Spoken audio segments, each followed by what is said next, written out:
요한일서 2장 18절에서 21절 교리 강의 네 번째 시간입니다.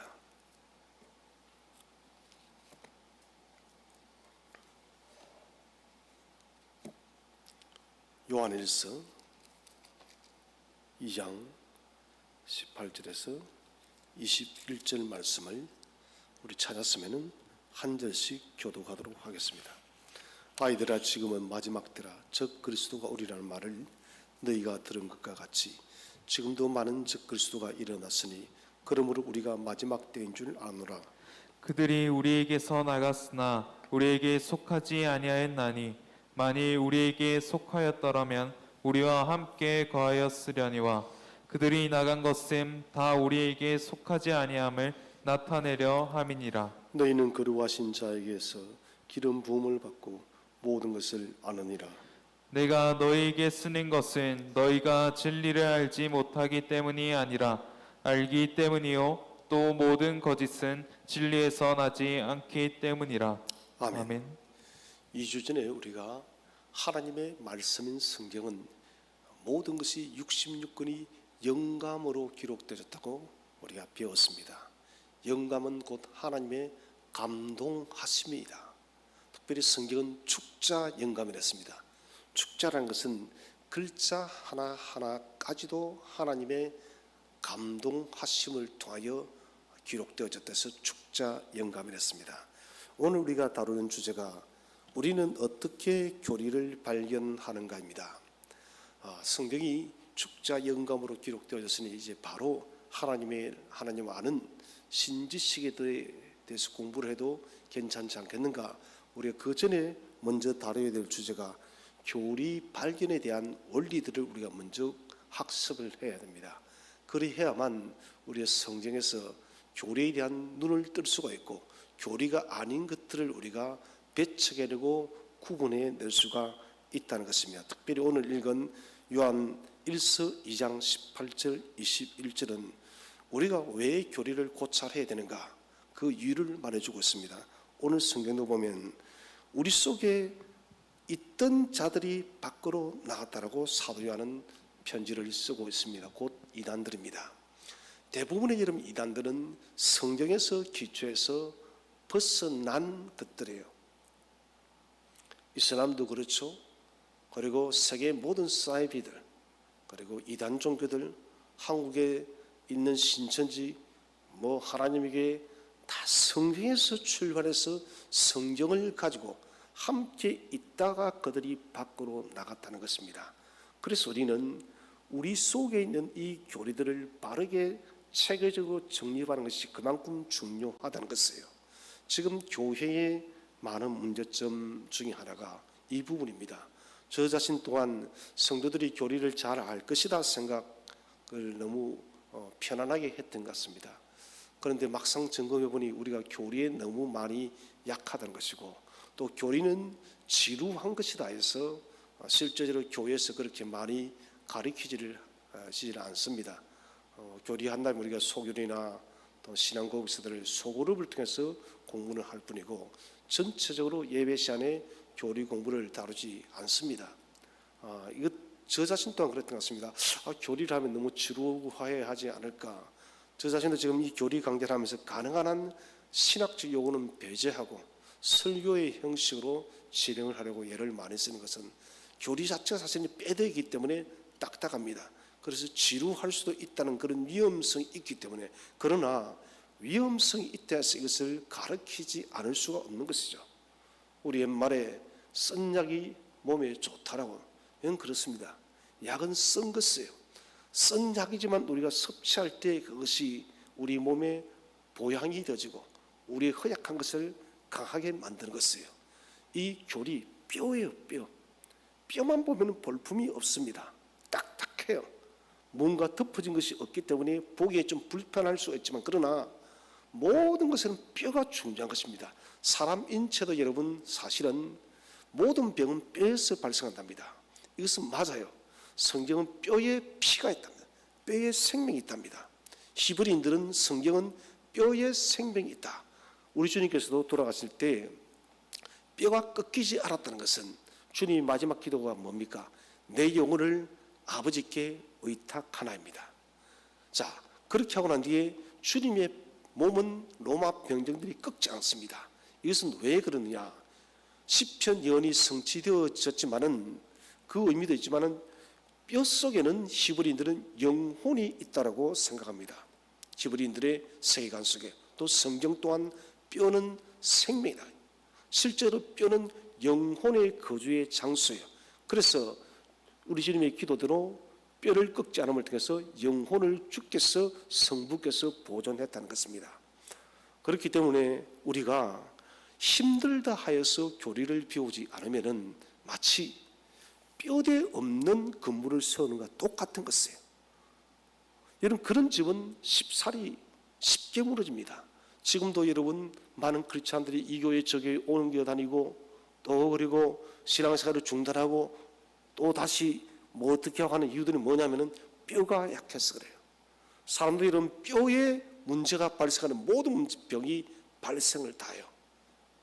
그래서 뼈는 그만큼 중요하다는 것입니다. 그래서 우리가 교리를 공부할 때 저도 가능한 한 설교적으로 쉽게 교리적 용어들은 쓰지 아니하고 좀 편하게 전하려고 좀 예를 쓰고 있습니다. 자, 교리를 공부하는 것은 교리 자체를 우리가 무슨 관심을 가지고 더 깊이 알게 이게 아니에요. 교리를 왜 공부하는가? 그것은 하나님을 더 바르게 알기 위해서요.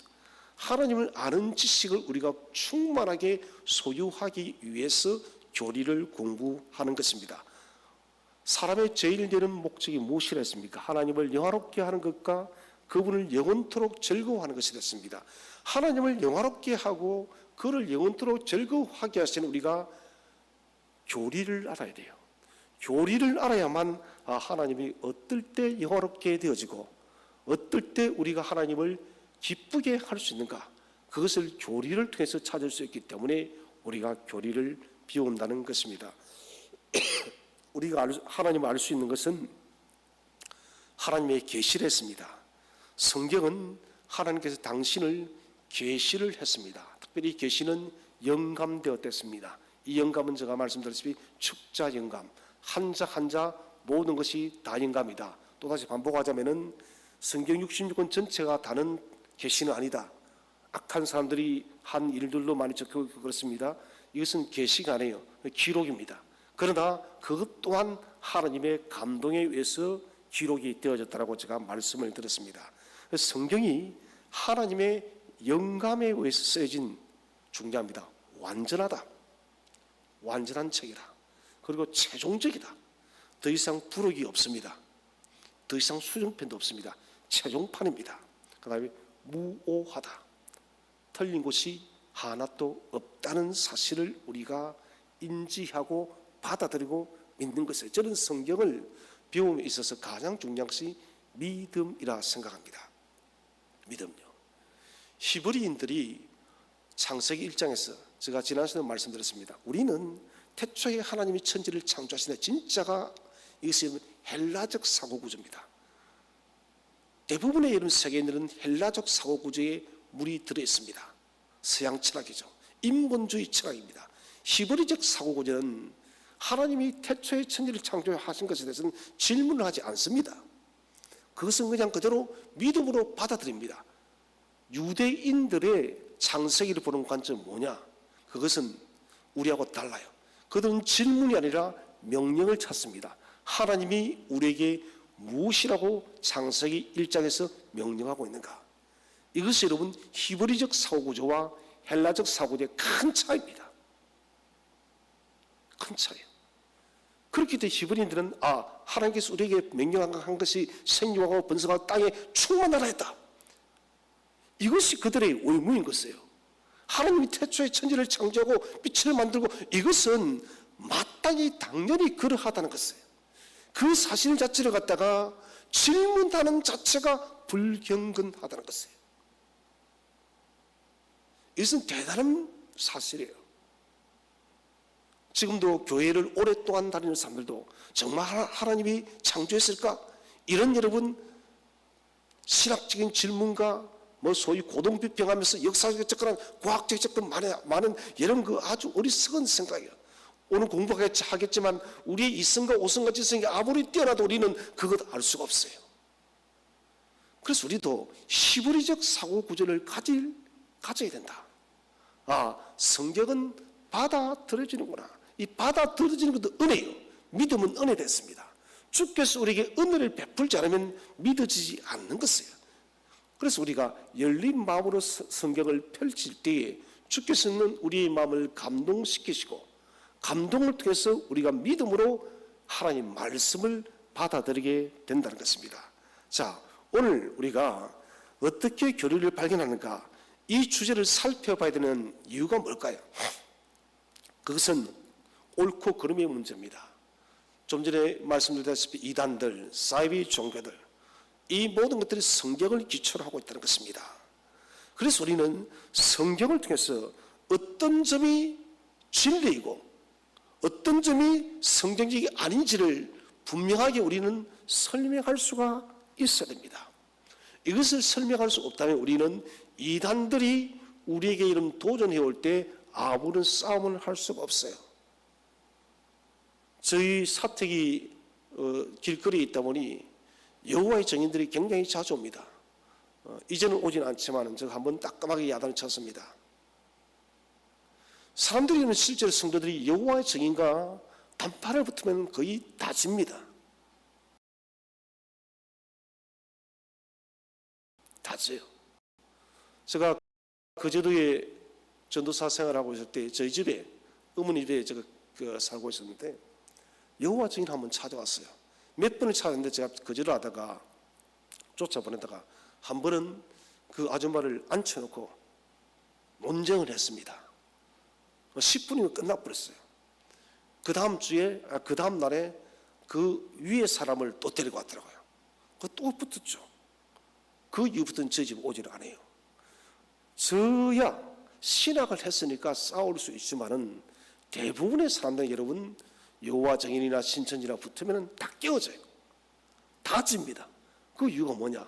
우리가 이 성경 속에서 어떤 것이 진리의 교리이고 어떤 것이 비진리이고 잘못되어진지를 우리가 분간하고 있지 못하고 있기 때문에 특별히 우리 한국교회는 기복주의 신앙이 많습니다. 예수 믿으면 복받고 잘되고 형통하고 번성하고 여러분 물론 하나님은 우리에게 은혜의 분복을 그렇게 내려줄 수도 있습니다. 아니 내리십니다. 그것이 교회의 전부가 아니다는 것입니다. 그것은 아주 부분적인 것이에요. 교회의 핵심은 언제나 여러분 십자가예요. 십자가가 뭡니까? 우리에 대한 구속의 구원의 은혜입니다. 이것이 핵심입니다. 하나님 나라가 왜 있어요? 우리를 그 나라로 옮기기 위한 하나님 위대한 계획인 것입니다. 이 땅이 여러분 중요한 것이 아니라 하나님 나라가 중요하다는 것이에요. 자, 그래서 우리는 바른 교리를 알아야 된다. 특별히 요한일서를 읽은 2장 18절부터는 사도 요한 시대에도 이단들이 많았다는 것이에요. 지금은 더 많죠. 그래서 초대교회에서는 사도 요한이 이런 편지를 써서 이단들에 이렇게 대처하라고 교회가 옳고 그름에 대해서 교육을 시키고 또한 가르치고 있다는 것입니다. 특별히 2장 19절을 보면 2장 19절을 다시 한번 읽어보겠습니다. 요한일서 2장 19절 시작. 그들이 우리에게서 나갔으나 우리에게 속하지 아니하였나니 만일 우리에게 속하였더라면 우리와 함께 거하였으려니와 그들이 나간 것은 다 우리에게 속하지 아니함을 나타내려 함이니라. 아멘. 자, 중요한 것은 서두에도 말씀드렸습니다만 그들이 우리에게서 나갔으나 우리에게서 같이 신앙생활을 하다가 나간 사람들이라는 것이에요. 떠나간 사람들입니다. 배교자들이요.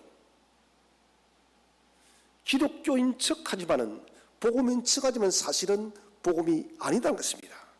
이들은 다양한 모습과 다양한 오류와 다양한 이단성을 보이고 있다라고 2장 19절에 말씀을 하고 있으면 다 우리에게 속하지 아니함을 나타내려 함이라.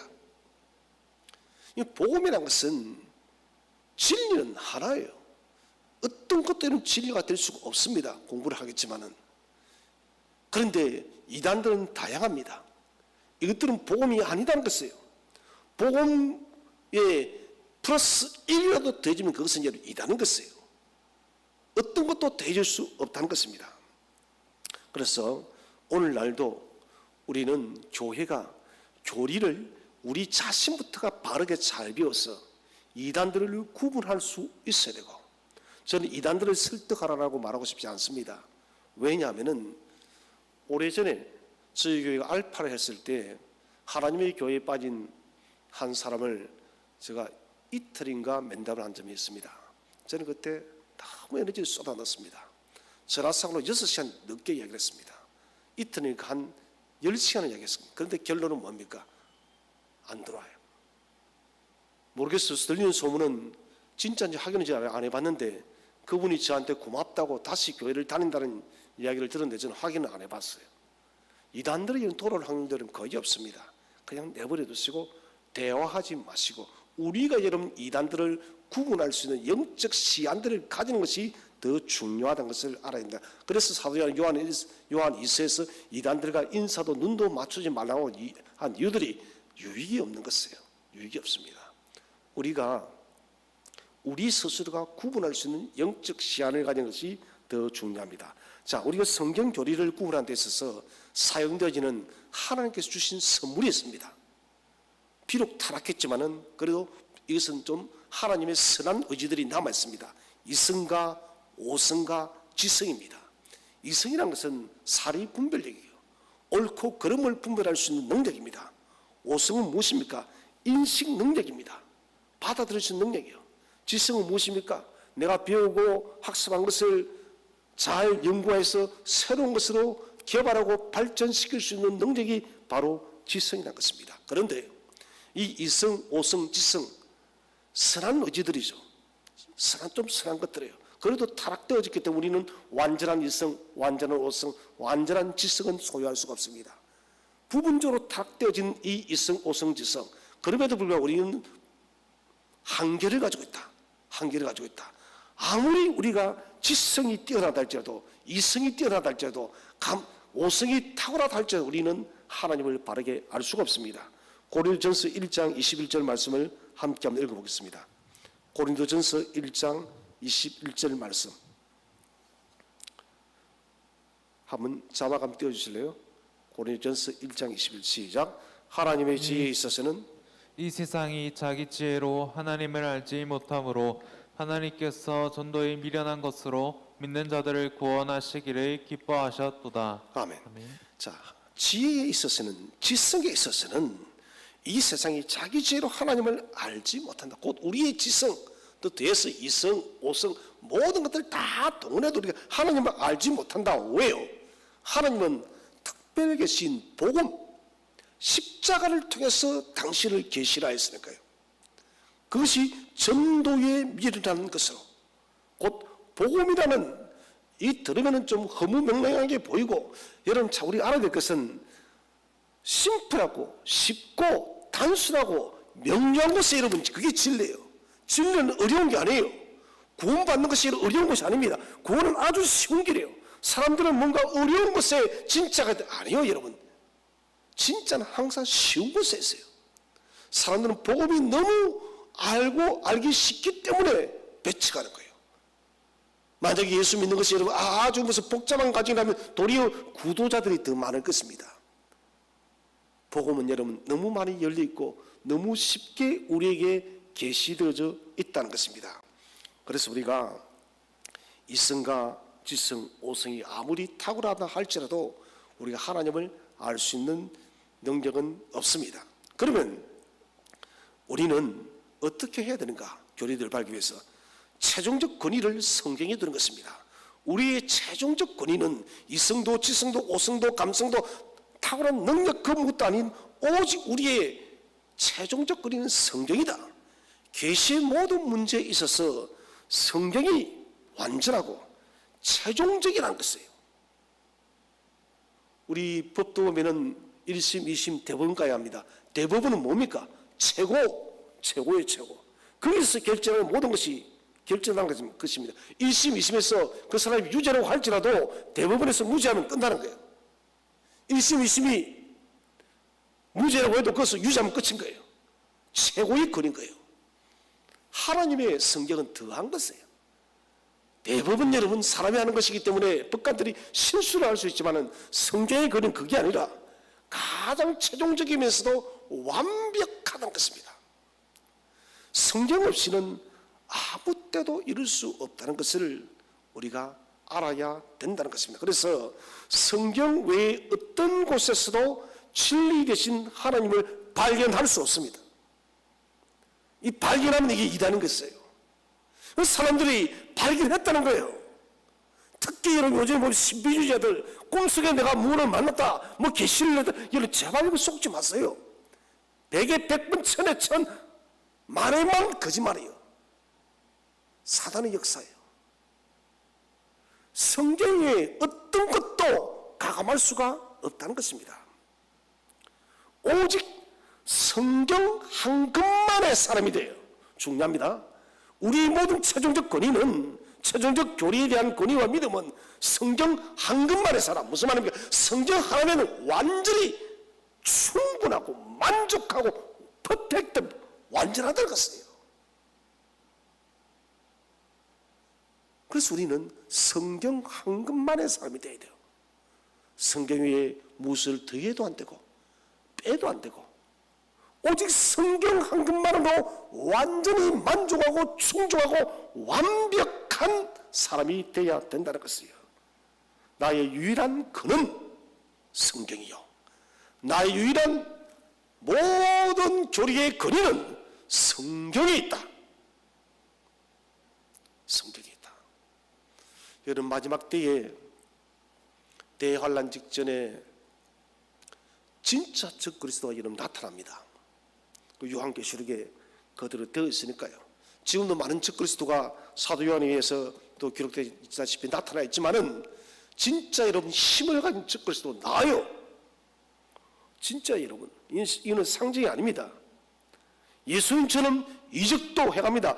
성경 그것을 1000년 동안 불못에 두어졌던 천전왕국에 천전불못에 가둬져 있던 그것을 꺼냈다 해서 이게 소위 말하는 천년왕국이라는 것이에요. 예수 그리스도의 십자가를 통해서 사탄의 권세가 여러분 그 불못에 던져진 것입니다. 그것이 잠깐 나오는 거예요. 주님께서 재림하기 전까지. 그때는 여러분 이것은 힘이 있는 거예요. 정말 예수님처럼 이적과 기적을 합니다. 그래서 주님께서 메시아가 동에 있다 서에 있다 믿지 말라는 이유들이 거기에 있다는 것이에요. 이 문자적이에요. 실제로 그런 이단들이 적그리스도가 나타나면은 많은 사람들이 메시아인 줄 착각합니다. 그때 여러분 우리가 무엇을 알겠습니까? 그것은 교리예요. 교리. 아, 임모사를 통해서 우리가 교리를 배웠지, 성경을 배웠지. 성경에는 이것만이 진리고 어떤 것도 진리가 아니더라. 아, 저런 이단들 계시록에 종말론에 다 배웠어. 흔들리지 마라. 그리 되어져야 돼요. 저는 마지막 때에 대혼란의 전국이 왔을 때 우리 성도들은 어떤 적그리스도의 세력 앞에서도 한 명도 흔들리지 않기를 주의 이름으로 축원을 드립니다. 담력하게, 목사님 그때 그렇게 말씀하셨어. 흔들리지 마라. 내 주님은 도적처럼 천군 천사와 함께 온 인류가 온 우주가 다 보게 구름을 타고 오실 것이야. 여러분, 그분이 메시아심을 믿으시기 바랍니다. 그분이 오시면 어주여 어서 오십시오. 어서 오십시오. 같아요. 꽉 주님 붙들고 주님께서 우리를 낚아채워서 우리를 공중으로 올려버리는 거예요. 여러분, 모든 사람이 다 보게 너희가 본 그대로 오리라. 감람산에서 성천하신 주님은 본 그대로 오실 줄로 믿으시기를 바랍니다. 구름 타고 가신 주님은 구름 타고 다시 오는 거예요. 나팔 소리가 다 들릴 줄로 믿으시기를 바랍니다. 자, 그래서 우리는 성경 한 것만의 사람, 유일한 근위가 성경에 있음을 우리가 확고히 해야 됩니다. 두 번째는 우리는 성경에 완전하게 복종해야 됩니다. 스스로를, 나 자신을 성경에 복종시켜야 돼요. 아, 나는 성경에 복종할 수 없어. 그 사람의 교리를 발견할 수가 없어요. 진짜 교리를 찾을 수가 없어요. 우리가 우리를 복종시키기 위해서는 먼저는 성경과 그 교리를 읽을 때 나 스스로에게 나는 나의 이해 범주를 넘어선다는 걸 알아야 돼요. 무슨 말입니까? 하나님의 계시의 말씀은 내 이성의 범주로 다 깨달을 수 있는 것이 아니다는 것이에요. 여러분, 누가 동정의 탄생을 누가 이성적으로 이해할 수가 있습니까? 죽었던 사람이 부활한 걸 누가 이성적으로 이해할 수 있습니까? 그래서 우리가 성경을 공부할 때는 나는 지금부터 나의 이성과 지성과 오성의 영역을 넘어서서 하나님의 성령의 감동의 세계로 들어가고 있다. 이것을 우리가 먼저 고백을 해야 된다는 것입니다. 우리 머릿속에 하나님의 말씀을 가두어둘 수가 없다는 것입니다. 나의 예력의 범위를 넘어서는 일을 성경은 다루고 있다는 것입니다. 성경 전체가 다 그래요. 창세기 1장부터가 그렇지 않아요? 태초에 하나님의 천지를 창조하시는 말씀으로 이거 이성이 이해갑니까? 안 가잖아요. 그래서 여러분, 이성이 하는 답변이 뭡니까? 빅뱅론, 우주가 우연히 푹 터져가지고 지구가 생기고 사람도 생기고 뭐 같은 소리 그만 좀 하라 하세요. 어떻게 이런 사람이 이렇게 우연히 이렇게 만들어질 수 있습니까? 동물들은요, 그게 다 우연히 만들어졌어요. 성경이 딱 적어놨잖아요. 하나님께서 다 만들었다고. 세계 어떤 경계를 보십시오, 여러분. 창세기 1장에 위대한 기사가 있는지 없습니다, 여러분. 인격적이신 우리 하나님께서 우주 만물을 행성을 만드시고, 그리고 여러분 인간을 만드시고, 모든 피조세계의 동식물, 어류 모든 것을 다 만든 거예요. 이것이 인간 이성이 할 수 있는 고작 답변은 빅뱅론이요. 우주도 펑 터져서 우연히 이렇게 만들어졌고, 인간도 우연히 만들어져서 진화돼서 지금까지 왔다라고 엉터리 같은 소리 그만 알았어요. 진화론만큼 비과학적인 말은 없습니다. 그래서 우리가 믿음으로 먼저 받는 것이 그만큼 중요하다는 것입니다. 우리가 하나님을 완전히 이해한다. 이것은 큰 착각입니다. 하나님에 대한 진리를 우리가 성경을 통해서 다 알 수 있다. 이것도 큰 착각입니다. 우리의 이성과 지식에는 항상 한계가 있습니다. 프랑스의 대체학자 파스칼이 한 말이 유명한 것이 많은데, 그 중에 가장 뛰어난 말이 뭐냐? 이성에는 끝과 한계가 있다. 파스칼은 독실한 크리스찬이죠. 이성에는 끝과 한계가 있다는 것입니다. 우리가 알 수 있는 그 아무리 똑똑한 IQ 180, 200이라 할지라도 한계가 있어요, 여러분. 한계가 있다는 것입니다. 그래서 우리는 우리의 이성이라는 것은 우리를 하나님의 계시의 영역에 들어갈 때까지 이끌어주면은, 우리가 눈으로 성경을 보게 되어지면은 이게 이성이 하는 일이에요. 그 다음에 거기에서 성령께서 우리를 조명케 하셔서 감동케 하셔서 저와 여러분을 하나님의 말씀 속으로 인도함을 믿으시길 바랍니다. 이성 끌어주는 거예요.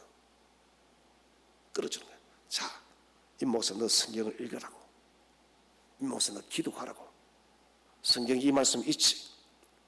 그러면은 그 말씀을 붙들고 기도하는 거예요. 묵상하면서 그 성령의 조명 위에서 그 말씀이 깨달아지고 알게 되어지고 교리를 발견하게 되어진다는 것입니다. 그 다음에 이해되지 않는 진리로 우리가 받아야 됩니다. 완벽하게 이해될 수 없습니다. 성경의 자신을 완전히 복종시킨다는 말이 무엇입니까? 이것은 내가 진리를 이해하지 못하거나 완전히 설명할 수도 없어요. 설명하지 못한다 하더라도 그 진리들을 받아들인 거예요. 다시 말씀드립니다. 진리를 내가 이해 못합니다. 완전히 설명도 할 수 없습니다. 그래도 그 진리를 받아들인 것입니다. 어떤 교리를 직면했습니다. 그것이 성경에 있는 것이라면 내가 이해하든 이해하지 못하든 간에 그 교리를 말씀 그대로 받으시기를 축원을 드립니다. 이 사람이 복된 사람이요. 광주에 있는 저 친구 삼남이가 그런 말을 하더라고요. 필사를 하다가, 임목사, 나 성경 필사를 하다가 이해 안 되는 부분 너무 많아. 그런데 이해 안 되는 부분이 있으면 그냥 나는 아멘하고 그냥 넘어가는 거예요. 저는 그 친구가 참 지혜로운 사람을 생각합니다. 나는 내 머리가 이해가 가지 않지만 그러나 주께서 하신 말씀이기 때문에 나는 아멘이야. 우리가 어떻게 하나님을 뛰어넘어요, 여러분? 어떻게 뛰어? 인간의 이 인체 구조도 하나 모르는 우리가 하나님의 그 오묘한 지혜와 지식을 우리가 대체 어떻게 하는 몰라요, 여러분. 그때는 겸손히 주여 내가 알 수 없지만 주여 당신이 하신 말씀이기 때문에 나는 그대로 믿습니다. 그 말씀이 우리 속에 들어오면요 나중에 깨닫게 되어져요. 알게 되어집니다. 믿음으로 탁 차는 거예요. 저 고등학교 때 잠을 자라 잠이 안 와요. 신앙생활 한 지 몇 년 되지 않았으니까 중3 때부터 교회를 나갔으니까 사람이 죽으면 어떻게 될까? 고이 때요. 나는 어디로 갈까? 천국은 있는 것일까? 그게 얼마나 고민이 되는지요. 세월이 제법 지나고 목사로 훈련을 받고 천국이 점점 여러분 성령에 와닿을 때 그때 내가 고백을 해서 하나님 나는 잘 모르겠는데 그냥 믿습니다 그랬어요. 저 답변은 하나님 저는 잘 모르는데 하나님 그 믿어요. 그런데 그 믿었던 바가 이제는 여러분 선명하게 내 전인격으로 와 깨달아지는 거예요. 이게 이런 믿음이에요. 이 말씀 동정녀의 탄생 이거 뭐 학생들은 잘 뭐 안 믿어져요. 이해도 안 되고 이게 어떻게 이해돼? 그때도 저의 답변은 하나님 이해 안 돼요. 설명 안 돼요. 그래도 믿습니다. 그래도 믿습니다. 무리로 걸으신 예수님 500여의 기적을 베푸신 예수님 그래도 믿습니다. 여러분 정말 시간이 지나는 이것이 전인격적 믿음으로 얻으라는 것이에요. 여러분 내 신념이 아니에요. 저는 믿음이 선물이라는 것이 진짜 선물이에요. 어느 날 훅 들어오는 거예요. 내가 받아들이고 싶어서가 아니라 어느 날 주의 성령께서 우리에게 큰 믿음의 선물을 줄 줄로 믿으시기 바랍니다. 믿음으로 고백할 때 여러분 믿음이 선물로 찾아온다는 것입니다. 자, 그래서 우리가 성경에 있는 것이라면 우리가 이해하든 이해하지 못하든 그것을 교리로 받아들여야 됩니다. 그 성경적인 믿음의 정의는 오직 성경에 있는 내용만으로 만족하겠다.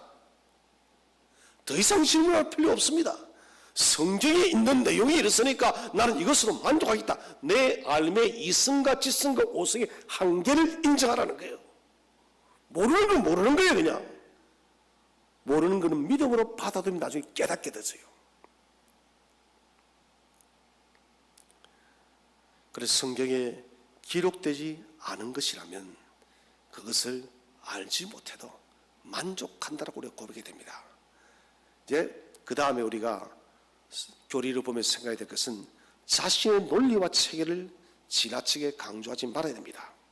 우리는 스스로가 논리나 완벽한 체계를 갖고자 하는 욕구를 가지고 있습니다. 특별히 헬라 구조 자체가 그렇습니다.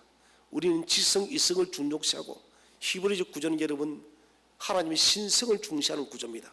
우리 현대인들 구조는 바뀌어야 돼요. 여러분 신앙인들 구조는 히브리적 구조로 바뀌어야 됩니다. 이성과 지성이 아니라 하나님의 그 신성, 하나님을 우선시하는 그 구조를 바뀌어야 된다는 것이에요. 본능적으로 우리는 논리, 이론, 체계를 좋아합니다. 중요하죠. 그러나 이건 역시 인본적인 학문과 철학과 과학을 가지고 오는 것입니다. 철학적 체계, 과학적 체계, 인문학, 학문적 체계. 여러분 이것들은 언제나 이성적 논리를 중요시합니다. 그 논문이라는 것은 이성적 논리에 적극적으로 여러분 호응하자는 것은 논문의 가치가 없어요. 그래서 성경은 그게 아니라는 것입니다. 많은 사람들이 자신의 논리나 체계를 너무너무 강조한 나머지 성경의 가르침을 넘어버립니다. 이미 자신의 이론 체계를 딱 가지고 있는 거예요. 우리 불신자들하고 이야기하면 그렇지 않습니까? 자신의 체계를 딱 가지고 있는 거예요. 여러분 그 사람은 예수 안 믿어요. 여러분 정말 여러분 죄송하지만 번개 맞지 않으면 힘들어요. 자기의 체계를 딱 가지고 있는 사람, 뱀이 마치 또아리를 털고는 똑같은 것이에요. 믿음 앞에서는 여러분 모두가 어린 아이가 되시기를 바랍니다.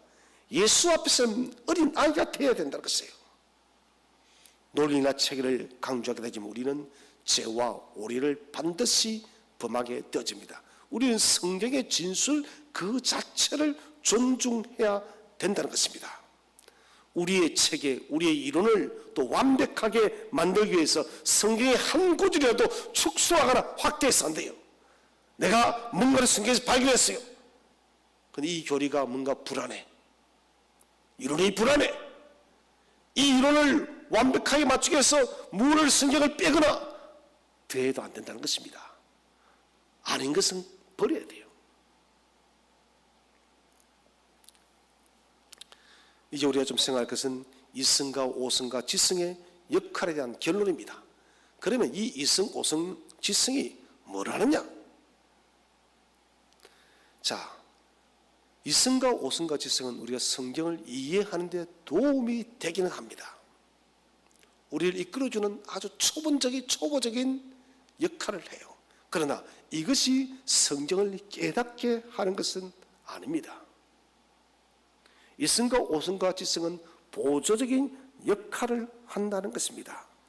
성령이 우리를 찾아와서 우리를 깨우치기까지 우리가 성경책을 보는 그 정도, 판단하고 어느 정도 생각할 수 있는 그 역할의 정도를 이성, 오성, 지성이 할 뿐이지 진리를 깨닫고 알고 믿게 하는 것은 오직 성령의 조명을 통해서만 되어진다는 것을 우리가 반드시 알아야 된다는 것입니다. 그래서 우리가 성경으로 나아갈 때 반드시 자신의 이성, 오성, 지성의 한계를 알아야 됩니다. 그러면 이제 크게 생각할 것은 교리에 도달하는 방법입니다. 교리를 발견하고 도달하기 위해서는 성경의 여러 구절들을 모을 필요가 있습니다. 그리고 그 구절들 속에서 나타내는 교리를 발견도 해야 됩니다. 이 구절들이 제기하고 있는 교리는 무엇인가? 이 교리는 우리에게 무엇을 말해주고 있나? 모든 구절에서 공통의 기초를 이루고 있는 것은 대체 뭔가? 성경 전체의 기초는 뭔가? 이게 바로 여러분 우리의 교리입니다. 교리요. 첫 번째는 교리를 발견해 나갈 때 지켜야 할 일반적 규칙. 그것은 뭡니까? 교리는 성경에 명확하게 기록되어 있습니다. 다시 말씀드립니다. 교리는 성경에 불확실하게 기록되어진 것이 아니라 희미하게 설정한 것이 아니라 명확하게 기록되어져 있다는 것입니다. 성경으로 그 교리를 증명할 수 있어야 되는 거예요. 성경은 성경이 증명하는 것입니다. 성경의 교리는 누가 무엇을 경험했거나 아닙니다. 누구에게 들어서도 만들어진 것이 아닙니다. 성경 자체가 그 성경의 교리를 증명하는 것입니다. 계시는 신약 정경이 완료될 때까지 모든 것이 끝이 났습니다. 이 말은 더 이상의 계시는 없습니다. 작년에 제가 여러 번, 재작년에도 이야기했지만 신사도 운동, 신사도 뜻이 뭡니까? 새로운 사도, 자신들이 새로운 사도를 하지 않습니까? 내가 지금도 하나님의 직통적인 계시를 받고 있다. 다 이단들이에요, 여러분. 우리는 병 고치는 것을 굉장히 좋아합니다. 물론 여러분 고치지 못하는 목사보다 고치는 목사가 훨씬 좋겠죠, 여러분. 근데 그거 목숨 걸지 마세요. 육신의 병 고치고 여러분 영혼 팔아는 게 말하는 것이에요.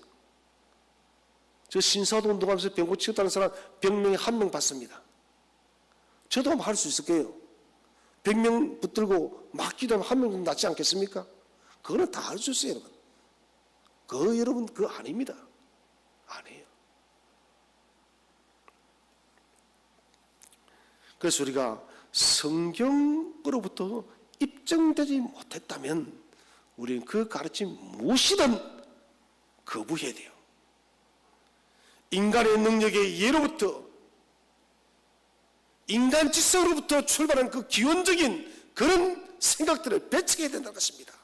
예를 들어 가톨릭 교회 연옥설이에요. 여러분 천국과 지옥이 중간에 있어요, 없어요? 있어요, 없어요? 있어요? 없습니다.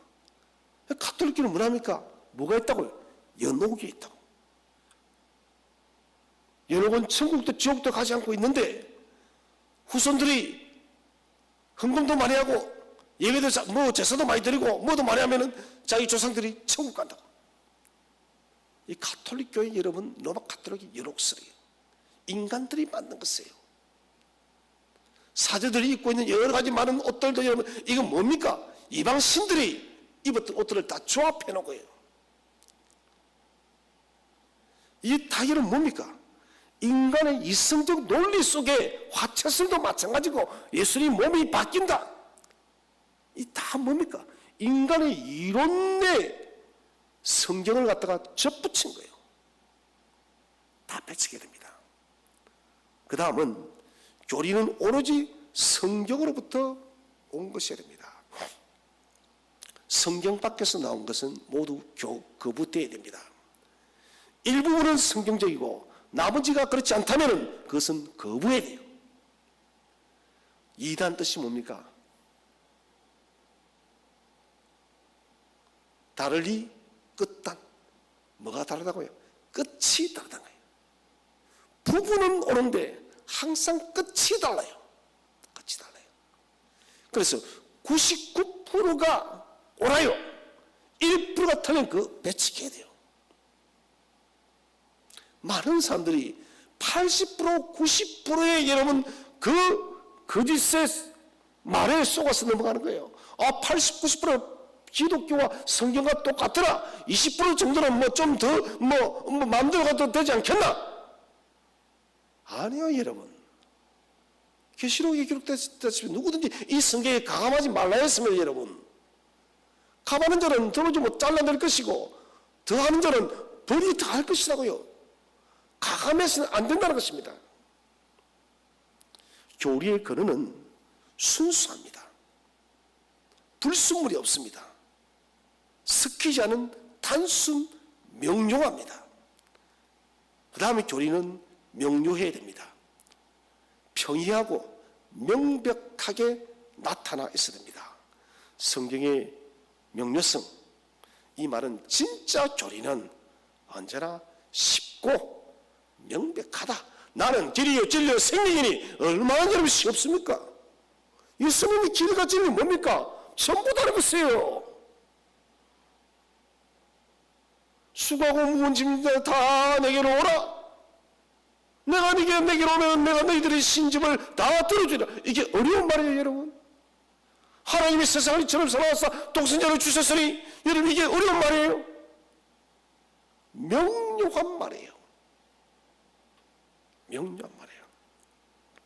성경 자체가 도체에서 명료성을 아주 강조하고 있습니다. 그래서 교리는 명료한 뼈들을 가지고 있다는 것이에요.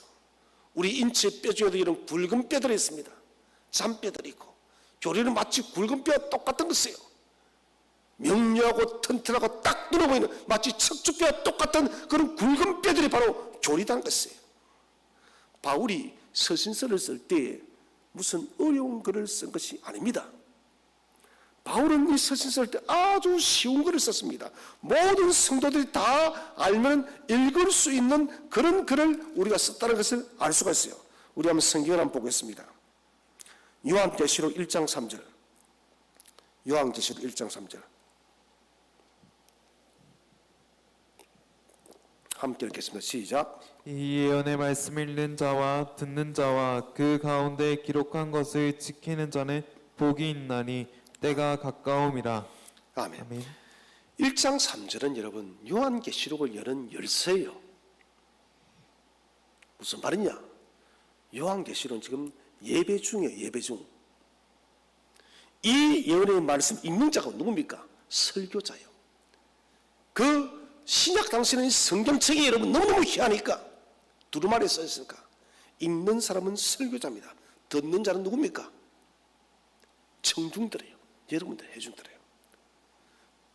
듣는 자와 그 가운데 기록한 것을 지키는 자는 주의 말씀을 주일 날에 듣고 그것을 삶 속에서 지키는 자는 복이 있나니. 설교 중이에요. 설교 중.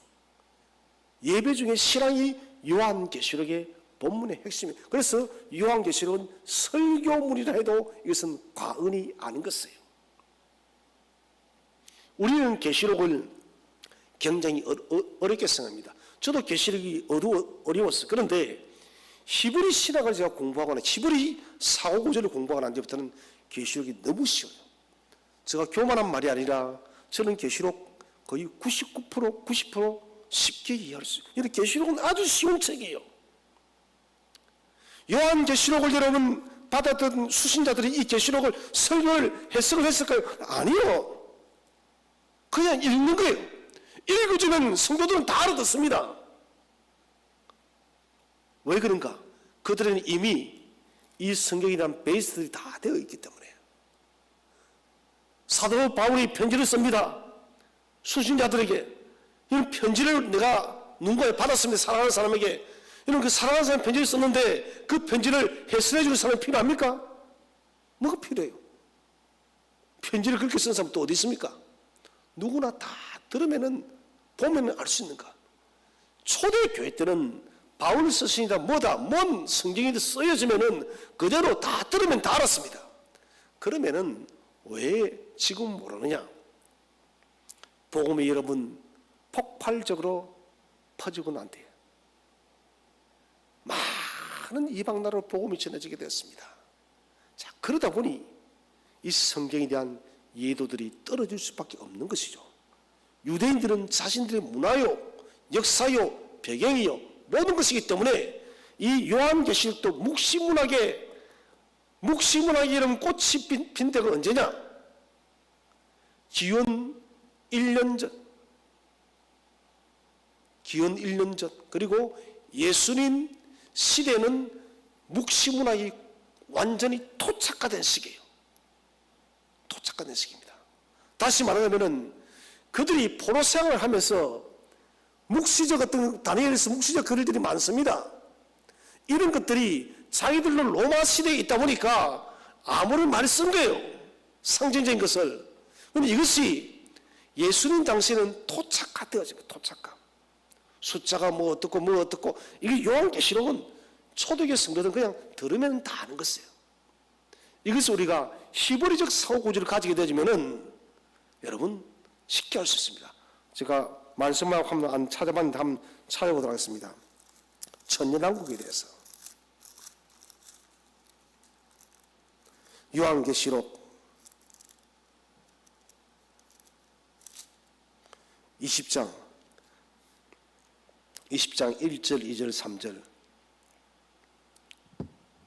요한계시록 20장 1절 2절 3절 다 함께 한번 읽어보겠습니다. 시작. 또 내가 보매 천사가 무저갱의 열쇠와 큰 쇠사슬을 그의 손에 가지고 하늘로부터 내려와서 용을 잡으니 곧 옛뱀이요 마귀요 사탄이라 잡아서 1000년 동안 결박하여 무저갱에 던져 넣어 잠그고 그 위에 임봉하여 1000년이 차도록 다시는 만국을 미혹하지 못하게 하였는데 그 후에는 반드시 잠깐 노일이라. 아멘. 천년왕국이 여기서만 나옵니다. 두 번 나오죠, 두 번. 이것이 기독교 여러분 수백 년 동안 흔들어갔습니다. 저는 사탄이 기독교를 제일 신학적으로 혼란스럽게 한 사건이 뭐냐? 바로 천년왕국 사건이에요. 그래서 전 천년설, 후 천년설, 무천년설, 벨천년설 다 만들어요. 우리가 히브리적 구조로, 히브리적 사고 구조, 이 성경을 보면은 이런 말 하면 안 돼요. 20장 1절. 또 내가 보매, 지금 사도 요한은 어디를 보고 있어요? 천상을 보고, 천상을. 하늘나라를 봐, 하늘나라를. 천년왕국 무엇인가? 이미 믿음으로 세상을 떠난 수많은 믿음의 선진들이 누리고 있는 그 나라 천상이 바로 천년왕국이라는 것이에요. 앞에 여러분 19장부터 다 읽어보세요, 여러분. 하늘나라에서 벌어지고 있는 일이에요. 천년왕국은 이 땅에서 이루어지는 것이 아니라 이미 지금 천년은 상징적인 숫자죠. 하늘나라에서 이미 펼쳐지고 있는 것이에요. 그런데 보니까 천사가 무저갱의 열쇠와 쇠사슬을 그의 손에 가지고 하늘로부터 내려왔어. 용을 잡으니 곧 사탄 즉 그리스도입니다. 옛뱀이요. 창세기 3장에 나온 사탄입니다. 마귀요 사탄이요 잡아서 1000년 동안 결박. 예수 그리스도의 십자가의 죽음과 부활을 통해서 여러분 사탄이 결박됐음을 믿으시기 바랍니다. 이 결박된 사탄이 무적에 있었던 저 잠그고 놨다가 인봉안에 있다가 1000년이 차도록 그 주님이 재림하기 직전까지 가요. 다시는 만국을 미혹하지 못하게 했는데 그 후에는 반드시 잠깐 오리라. 이게 바로 대환란인 거예요. 대환란. 진짜 예수님과 같은 그런 비슷한 능력을 가진 사탄이 나타난 거예요. 이것은 저 해석이 아니라 히브리인들이 요한계시록을 해석하는 방법입니다. 방법이에요. 그래서 여러분 우리가 지금 코로나 시대를 잘 이겨야 됩니다. 교리 잘 배워야 돼요. 목장 공부 때 졸지 마시고 눈을 뜨고 배워야 돼요. 안 그러면 여러분 이게 나타나가지고 물이 걸어가리고 뭐 불을 내려가면 그만 넘어가버려요 여러분. 그런 일이 벌어져도 우리 목사님 뒤에서 배웠어. 목사님 그랬지 이런 일인데 그리스도가 적그리스도가 나타난다고. 예수님은 천군 천사와 함께 나팔이 울리면 나팔은 뭡니까? 제가 재앙도 말했죠. 인, 나팔, 대접재앙 이것은 다 하나의 재앙이라고. 이미 사람들이 신학적으로 이것도 가지고 싸움을 합니다. 인재앙 따로 있고 나팔재앙 따로 있고 대접재앙 따로 있고. 여러분 인재앙, 나팔재앙, 대접재앙 다 치고는 나와도 안 해요. 인재앙만 떨어져도 박살나버립니다. 이는 재앙이 내는 것이 아니라 이는 떼다는 동사에 딱 잡힙니다. 이를 떼고 이는 떼다에 잡히는 건 뭡니까? 심판의 파노라마를 사도 요한이 보여주는 거예요. 아시겠습니까? 심판의 하나님의 심판의 시나리오 파노라마를 이를 떼고 인부한 것을 우니까 떼어준 거예요. 이렇게 심판이 돼. 요한아 봐. 떼고 인장이 되는 게 아닙니다. 나팔은 불고라는 단어의 동사에 딱 묵힙니다. 이 히브리적 구조예요. 동사가 그만큼 중요한 거예요. 나팔은 분다는 것은 전쟁이 시작했다 안 했다? 아직 안 한 거예요. 이 시작한다는 것을 갖다가 전제를 하는 거예요. 이제 나팔 불고 나면은 전쟁이야. 아직 재앙 쏟아진 거 아니에요. 대접재앙은 쏟다는 동사에 다 묵힙니다. 대접 말 그대로 재앙이 쏟아진 거예요. 이것은 실제 재앙인 거예요. 그래서 재앙은 일과의 재앙은 인재앙, 나팔재앙, 대접재앙이 따로 있는 것이 아니라 하나예요. 하나. 이는 떼다에 묵혀서 심판의 시나리오를 보여주고 나팔은 불달을 통해서 이제는 임박했다. 이제 바로 재앙이 간다. 준비해라. 이거고. 대접재앙은 실제로 쏟아지는 거예요. 목사 우리 때는 그런 일이 일어나요? 아니요. 일어나요. 이게 언젠가 바로 여러분 이 적그리스도의 출현입니다. 그래서 여러분 잘 이겨냈어요. 지금 여러분 믿음에 대한 면역 체계를 강화시켜놔야만 더 큰 문제가 와도 우리가 싸워 이기는 거예요. 정신 단디 바짝 차려야 돼요. 여러분 한 그릇 망합니다.